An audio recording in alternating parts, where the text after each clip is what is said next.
Olá, internautas e telespectadores da TV Floripa, essa TV de resistência cultural de Florianópolis.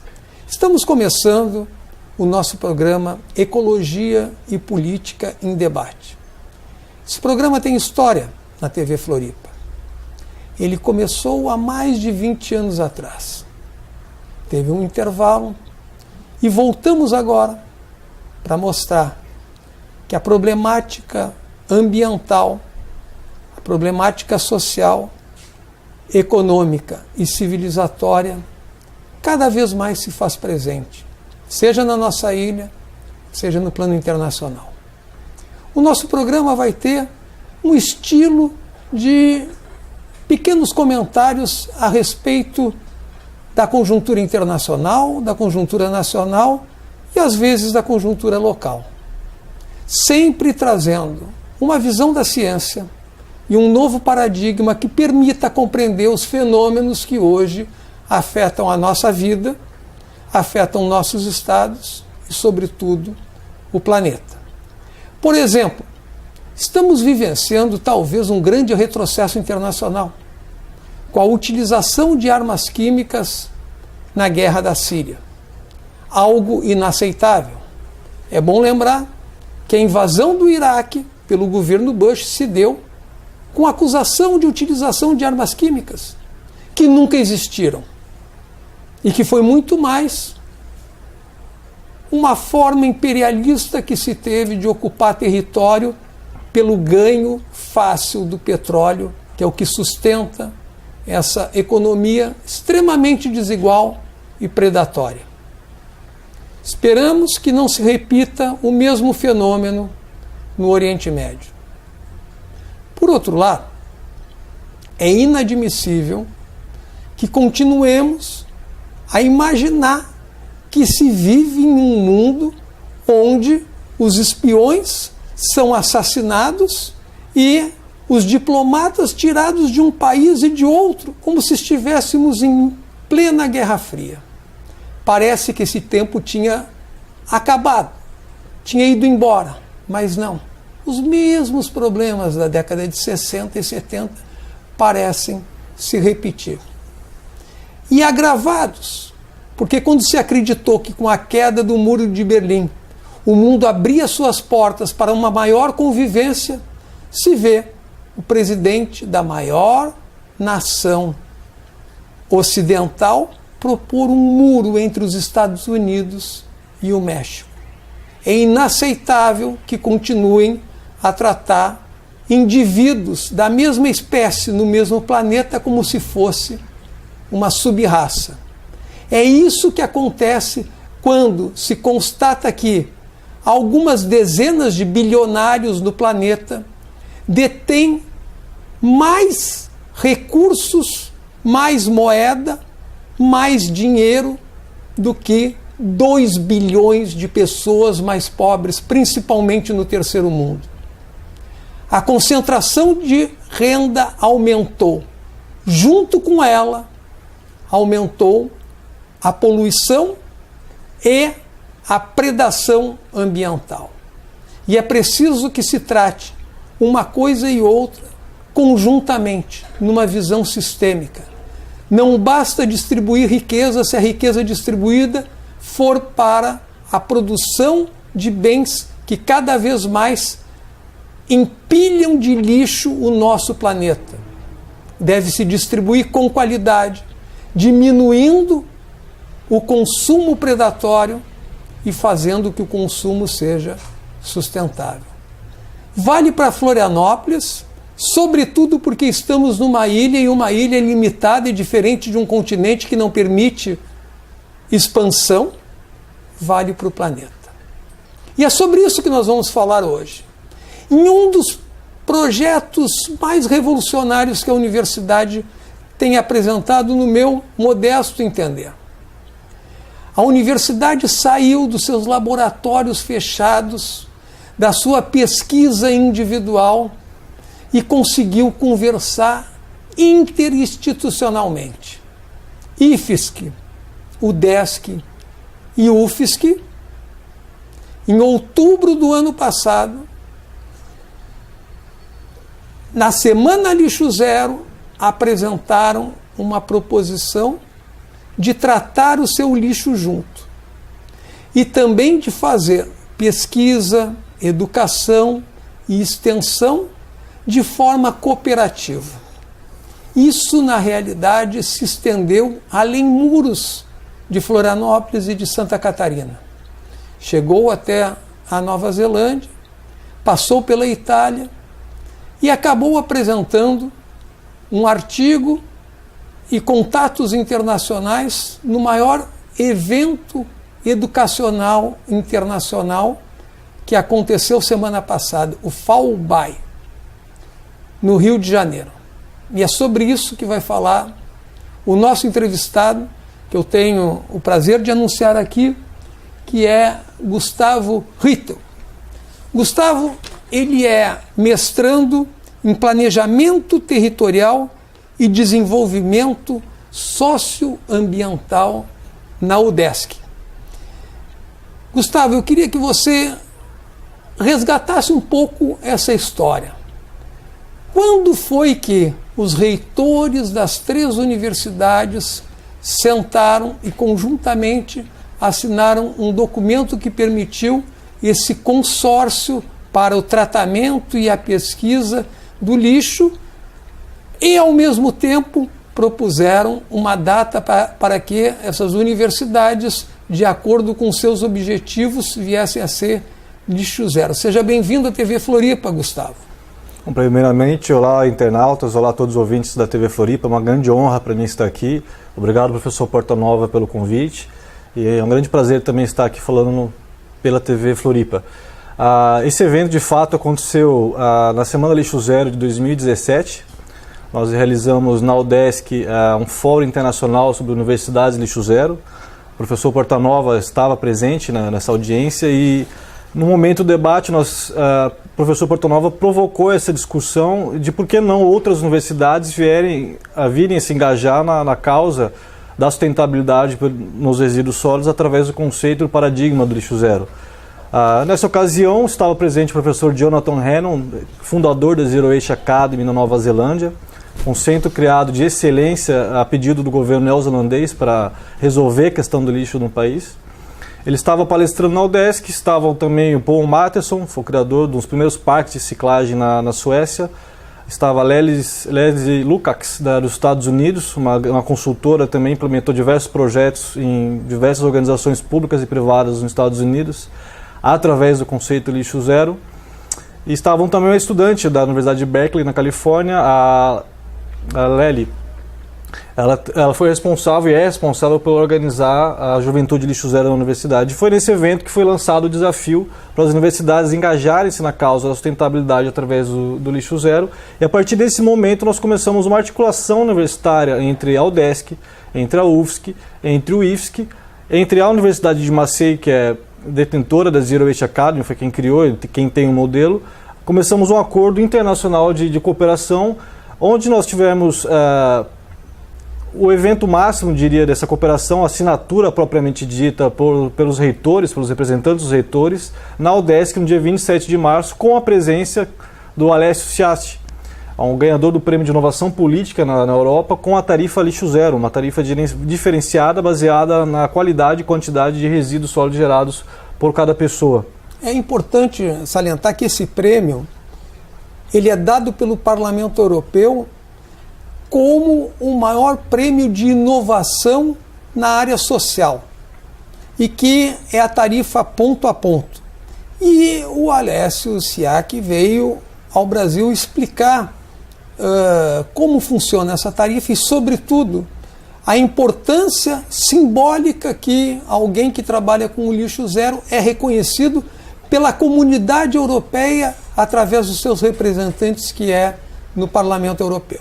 Só para resumir, a ideia é a seguinte: você paga pelo lixo que produz. Aquilo que é reciclado você entrega e é de graça. Porém, hoje o que nós temos, você sabe que aumentou muito a taxa de lixo e quem produz muito lixo paga quase a mesma coisa de quem não produz nada e não se recicla quase nada e ao mesmo tempo se paga muito para as empresas que vêm de fora tratar o lixo. O lixo é uma grande riqueza. Foi isso que ele mostrou, que é possível fazer do lixo recursos para o município, ao mesmo tempo que o munícipe pague menos pelo lixo que ele produz. Mas para isso é preciso estratégia e planejamento. Foi um grande ensinamento que nos uniu entre a luta social, a luta que o Alessio levou, com a luta acadêmica de mostrar que hoje já temos tecnologias possíveis para a redução desse lixo. E depois o que acontece, Gustavo? Bom, o fato dessa união em si das universidades foi um marco histórico, acho que na cidade, não só na cidade, no país, né? Após esse evento, nós tivemos, semana passada, como o professor Portanova disse, na FAUBAI, que é um fórum de internacionalização, a maior fórum de internacionalização de universidades do Brasil. Nós estivemos lá representando, em nome dessas universidades, essa iniciativa.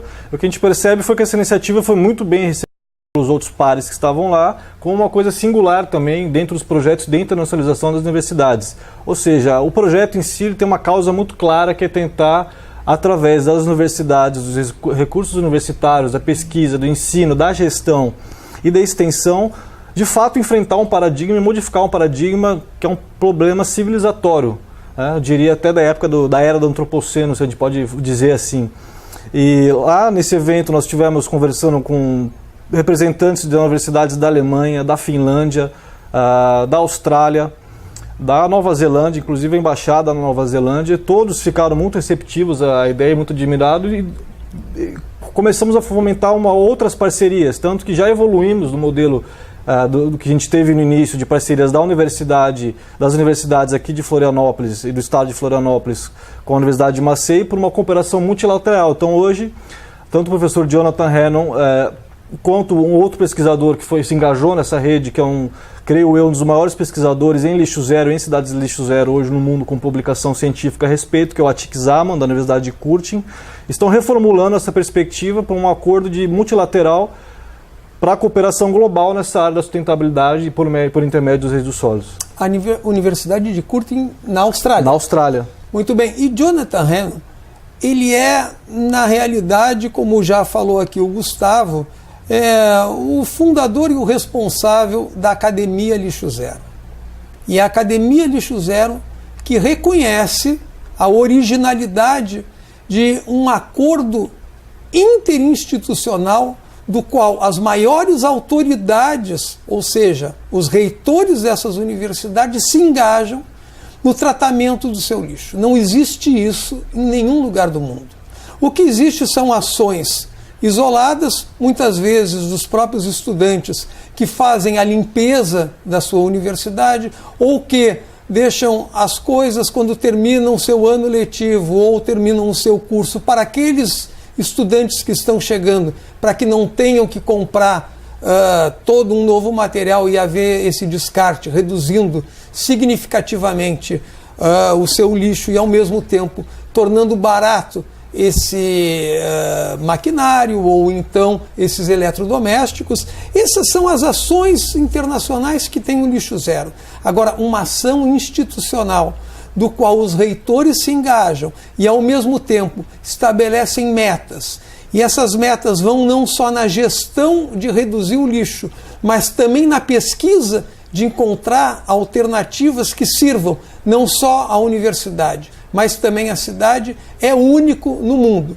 E é por isso que atraiu a atenção de tantos países, como a Austrália, a Nova Zelândia e o governo italiano, sobre aquilo que nós estamos fazendo humildemente aqui num canto perdido do Atlântico, através desse consórcio das universidades. O Gustavo comentava comigo também que está vindo, em função desse trabalho e de outras atividades, o embaixador da Nova Zelândia, agora em junho, atraídos por essa dinâmica que as nossas universidades têm. Nós vamos tentar fazer com que os nossos reitores se encontrem com o embaixador para que esse convênio e essa cooperação seja algo efetivo, uma vez que como a Nova Zelândia ela abriga a academia internacional e tem um acordo já próximo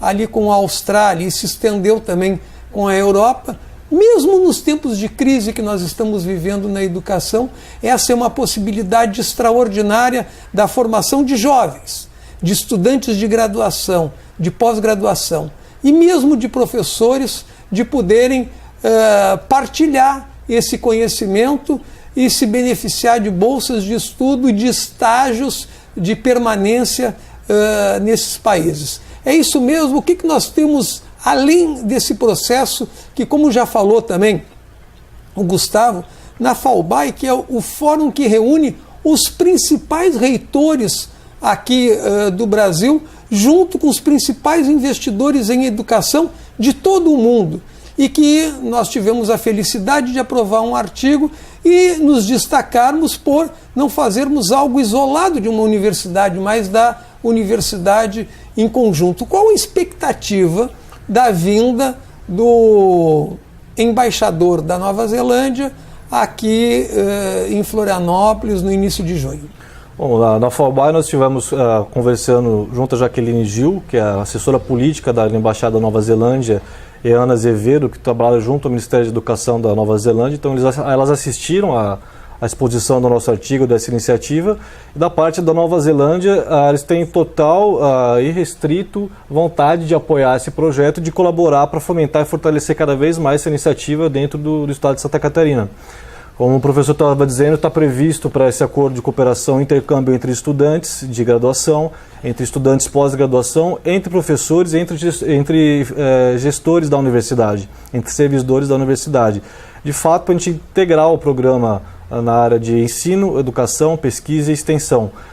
Não só isso, não só a cooperação acadêmica tradicional é uma coisa extremamente singular no que está acontecendo hoje no mundo por meio dessa iniciativa, mas também o modelo de atuação proposto pela Zero Waste Academy na Nova Zelândia é algo muito inovador, porque ele baseia-se na teoria dos laboratórios vivos. O que quer dizer isso? Quer dizer usar o próprio contexto da realidade, seja das cidades, das comunidades, das empresas, das organizações, como contexto de solução real de problemas. Então a universidade trabalhando diretamente na solução prática dos problemas. E é isso mais que necessário toda a nossa problemática ambiental, social e econômica que nós temos com os resíduos sólidos. Uma iminente, como aponta a própria ONU, é uma iminente crise humanitária global. Muito bem, essa crise ela se manifesta em elementos concretos, em espaços que deveriam ser áreas comuns, como por exemplo o oceano. Podemos constatar no Pacífico, entre o Japão e os Estados Unidos, uma ilha de plástico que é muito maior do que o imaginado e que está comprometendo espécies e também o chamado microplâncton, que é aquele que consegue processar o gás carbônico e permitir que não se tenha o chamado aquecimento global. Porém, se constatou que essa ilha é muito maior do que se tinha pelo mau uso que nós individualmente temos, sobretudo os países desenvolvidos. O que você tem a comentar a respeito dessa ilha de plástico localizada no Oceano Pacífico? Olha, eu sou pesquisador da área também, da temática de resíduos, sobretudo na relação com as cidades. Dados que a gente tem globais de despejo de plástico nos oceanos por ano, a média que se diz hoje no meio científico são 8 milhões de toneladas ano despejadas nos oceanos. Eu recentemente, de 1 ou 2 semanas atrás, li uma pesquisa recente que foi publicada no Jornal de Comunicação da Nature, de um grupo de pesquisa internacional que esmiuçou essa ilha de plástico no Oceano Pacífico Norte com o intuito de qualificar e quantificar o plástico que estava lá. E o título do artigo é que a ilha de plástico está crescendo de uma maneira exponencial como não esperado pelos próprios cientistas. Então eles fizeram uma classificação e um estudo a partir de coleta de amostras de dados do oceano com navios e com fotogrametrias aéreas, para tentar qualificar e dimensionar o tamanho das partículas presentes nessa ilha de plástico. Para além da constatação de que a ilha está crescendo exponencialmente a mais do que o esperado, a quantidade de microplásticos achados foi muito maior também do que o esperado. Essa questão do bioplástico, para além de ela entrar na cadeia alimentar através dos plânctons, o microplástico ou as nanopartículas plásticas, elas por si têm a qualidade de agregar poluentes químicos e farmacológicos. Então ela não só polui o próprio organismo que ele tem pelo fato de ser um objeto e uma matéria estranha, o plástico não é digerido por nada no planeta, mas também ela tem uma característica biofísica de acumular poluentes. E isso gera um efeito de bioacumulação em toda a cadeia global marinha que acaba impactando nós humanos também. Eu comentaria que para além dessa grande ilha no Pacífico Norte, todos os vértices dos oceanos, seja no Pacífico, seja no Atlântico, estão acumulando. E para relacionar esse problema com a nossa ilha aqui, de Florianópolis, nós temos aqui já estudos que apontam para uma formação de ilha de plástico no vórtice sul do Oceano Atlântico. Onde ele ficaria mais? Ele ficaria entre o paralelo 20 e o 19, mais ou menos. Entre o Cabo Horn, se estenderia do Cabo Horn até a altura da Ilha do Mel, mais ou menos assim. Agora a distância da costa não tenho muitos dos dados, mas já tem estudos mostrando isso. Que está se acumulando em todos os vértices do oceano, está se acumulando plástico. E quando a gente olha para a nossa cidade, a gente vê que a drenagem urbana, na verdade, é o grande dispersor de poluição por causa do lixo na cidade. Não só os pontos regulares são um problema, mas muito maior que o problema isso é comprovado por uma tese realizada na UFSC, de um rapaz que estudou o impacto da poluição na drenagem urbana na Baía do Itacorubi. O impacto que a gente tem na poluição pela drenagem urbana é muito maior que os pontos de descarte regular de lixos na ilha. Então, ou seja, é um problema, a cidade mesmo acaba reforçando o problema global. Então a cidade tem que ter todo um aprendizado de como lidar com essa questão, porque não é mais uma escolha de fazer ou não é um caminho sem volta. Então, temos que começar a mudar. Gustavo, por favor, queira dar suas últimas palavras, você pode... qual o recado final que teria para os nossos internautas e telespectadores? Bom, eu diria... Primeiro, eu gostaria de fazer uma outra colocação que, como resultado dessa rede que a gente teve, acho que um resultado muito importante para o estado de Santa Catarina é que, e a UFSC já dá esse exemplo, tanto a ODS como o IFSC, nas 2 semanas passadas, vetaram a compra de copos descartáveis nas instituições. Então, isso é um grande avanço, é uma sinalização de vontade política das universidades de mudar também, e uma maneira de mostrar que essa rede de cooperação interinstitucional entre as universidades já está dando resultado. A mensagem que eu gostaria de deixar para as pessoas, para todos os telespectadores e cidadãos, sejam você a mudança, cobrem os gestores públicos, se engajem na política, porque a cidadania só funciona quando a gente é cidadão ativo. Muito obrigado, professor Portanova, pelo convite. Muito obrigado à TV Floripa pelo convite e muito obrigado a toda a audiência dos telespectadores e internautas.